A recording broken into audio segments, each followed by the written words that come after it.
نبی کریم صلی اللہ علیہ وآلہ وسلم کی سیرت مبارکہ کا خوبصورت واقعہ۔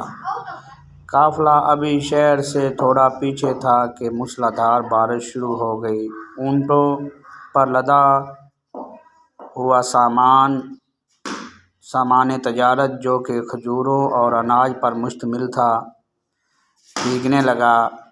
بارش سے محفوظ جگہ پر پہنچتے پہنچتے آدھا مال بھیگ چکا تھا۔ منڈی میں پہنچ کر تاجروں نے مال اتارنا شروع کیا۔ ان تاجروں میں سے ایک بہت معصوم چہرے والا انتہائی خوش شکل نوجوان تاجر بھی موجود تھا۔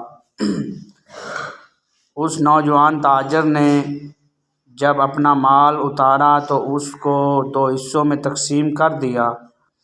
خشک کھجوریں اور خشک اناج ایک طرف رکھ دیا اور بھیگی کھجوریں اور اناج علیحدہ کر کے رکھ دیا۔ جب خرید و فروخت شروع ہوئی تو نوجوان تاجر کے پاس جو خریدار آتا وہ اسے بھیگے ہوئے مال کا بھاؤ کم بتاتے جبکہ خشک مال کا بھاؤ پورا بتاتے۔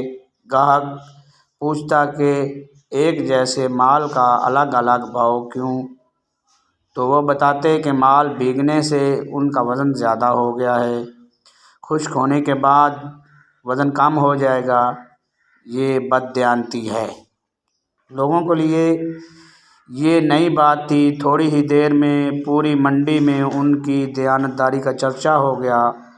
لوگ جوک در جوک معصوم صورت والے تاجر کے گرد جمع ہونے لگے۔